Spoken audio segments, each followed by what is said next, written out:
የአደንዛዥ እጽ የሚያከፋፍለው ቶም ወደ ጓደኛው ይሄድና በዚህ ስራ አብረን መስራት የምትፈልግ ከሆነ ናግባ መኪና ውስጥ ይለዋል። ከገባ በኋላ ምን ይዛል ሲለው እቃውን ይዣለሁ፣ ለማንኛውም ግን ምንድነው ስራው ብሎ ሲለው የአደንዛዥ እጽ ነው፣ ለማንኛውም የሚፈልጉ ሰዎች ካሉ ስማቸውንና አድራሻቸውን በዚህ ትጽፋለ፣ ለዛም የሚያስፈልገውን ኮሚሽን አስብልሃል ይለዋል። በዚህ ሰዓት ጓደኛውም ይደናገጣል።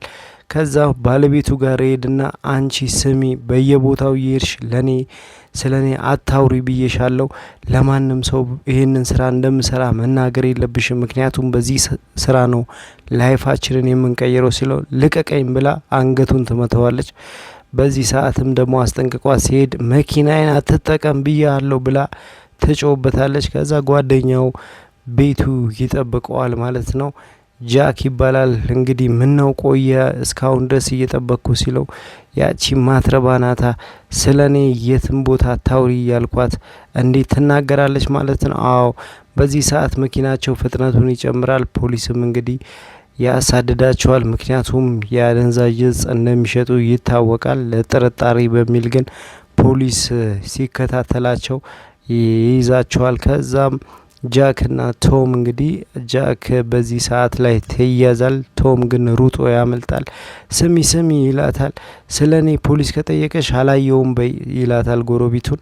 ምን አድርገ ነው? ምን አባሽ አገባሽ? በቃ አትናገር ያልኩሽ አይደል ብሎ በቤቱ በጀርባ በኩል መስታወቱን ከፍቶ ይገባል። ከገባ በኋላ ቀጥታ ስልክ ያነሳና ለጓደኛው እዛ ቦታ ላይ እንገናኝ ብሎ መልእክት ያስቀምጥለታል። ከዛ ከጓደኛው ጋር ይገናኛሉ።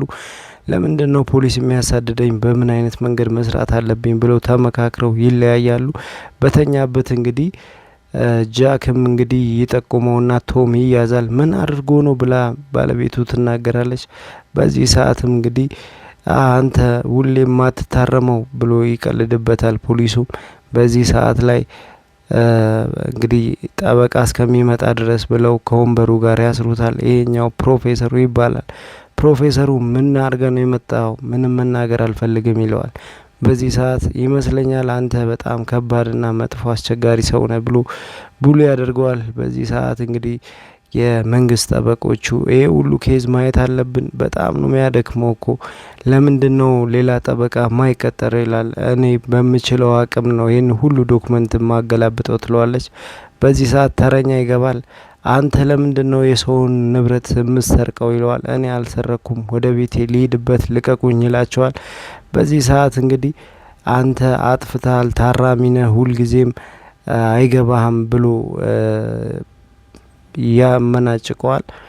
ጠበቃ ይመጣለታል። ቶምም ምን አርገ ነው አንተ ሁልጊዜ ለምንድነው አደንዛዥ እጽ የምሸጠው? ኬዞች በሙሉ ወደ አንተ ነው የሚሉት ሲለውና ይታሰራል። በሚታሰርበትም ሰዓት ወደ ማደሪያ ክፍሉ ሲላክ ከፕሮፌሰሩ ጋር ይገናኛል።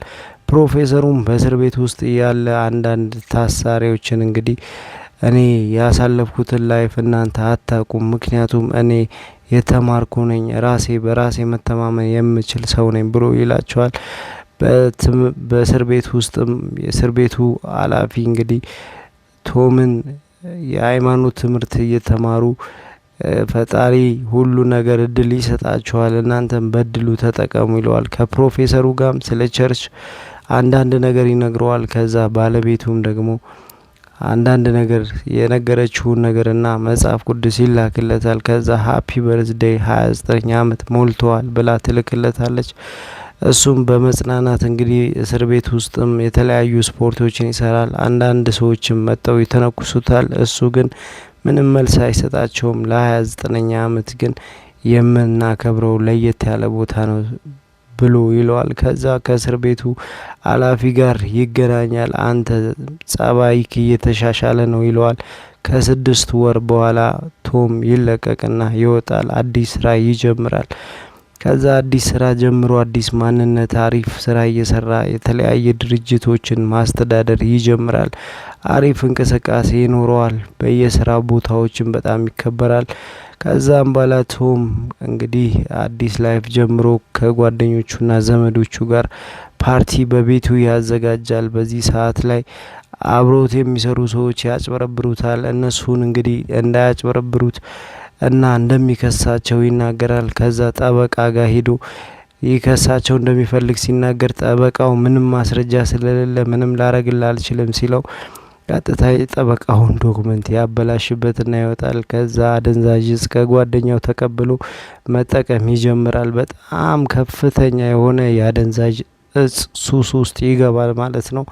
ተስፋ በሚያስቆርጥ ሁኔታ ሰዎችን ሁሉ ማመን ይተዋል። ጓደኞቹን ትቷቸው ከፓርቲው ይወጣል። ከዛም በኋላ በመኪና ውስጥ ቁጭ ብሎ ሲጠቀም የአካባቢው ፖሊስ ከዚህ በፊት አሳዶ የያዘው ቶም በመኪና ውስጥ አደንዛዥ እጽ ተጠቅሞ ሲተኛ ያየዋል። ከዛ ና ውረድ ብሎ አሁንም ያስሩታል። ካሰሩት በኋላ ልቀቁኝ ሲል አሁንም የእስር ቤቱ ኃላፊ ያገኘዋል።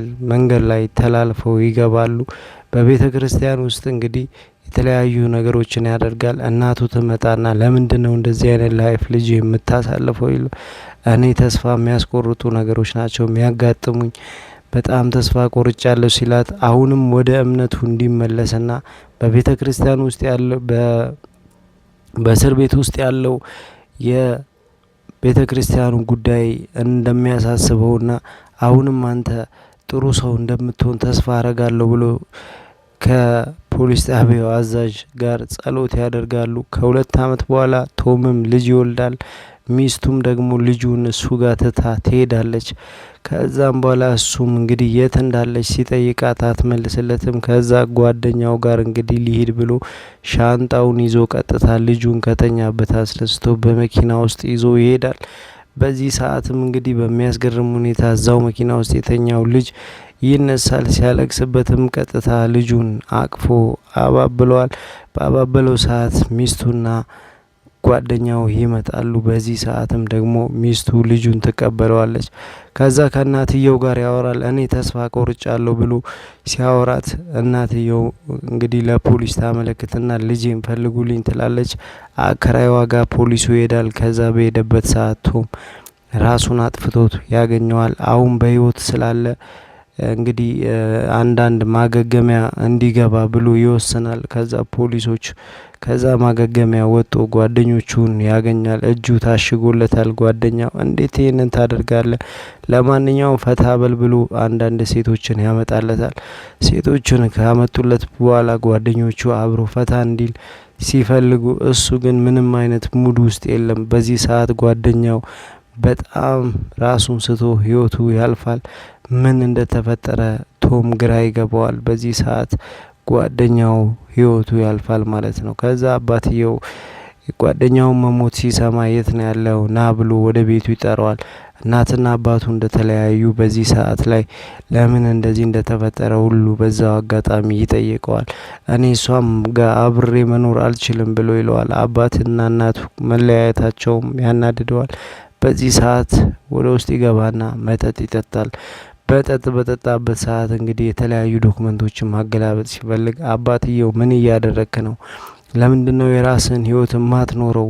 ለምንድነው እንደ አዲስ ራስን ማታንጸው? ሲለው አባቱ ንግግር ሽሽት ወደ ባር ወይንም ወደ ተለያዩ መጠጥ የሚጠጣበት ቦታ ይሄድና ቁጭ ይላል። በዚህ ሰዓትም ደግሞ አንዳንድ ሰዎች መጠው ጥቃት ያደርሱበታል። እሱም እንግዲህ ይመታቸውና የአንድን ሰው መኪና ሰርቆ ይሮጣል። በዚህ ሰዓትም ደግሞ ባመለጠ ሰዓት ፖሊስ ይመጣና ያስቆመዋል ማለት ነው። ፖሊሱ ምንድነው እያደረክ ያለው? ከመኪናው ውረድ ወይንም መንጃ ፍቃድ አምጣ ይለዋል። መንጃ ፍቃድ ይሰጠዋል። ለምንድነው ጉንጭ ላይ ተመታው ሲለው እሱም በተራው ፖሊሱም በቦክስ ይለውና ያመልጣል። በዚህ ሰዓት በጣም በሚያስገርም ሁኔታ ተደብቆ ለማምለጥ ይሞክራል። ምን እያደረገ እንዳለ አያውቀውም። ከዛ ያጎቱ ልጅ ጋር አብረን እንሰራለን ያለው ጋር ይሄዳል።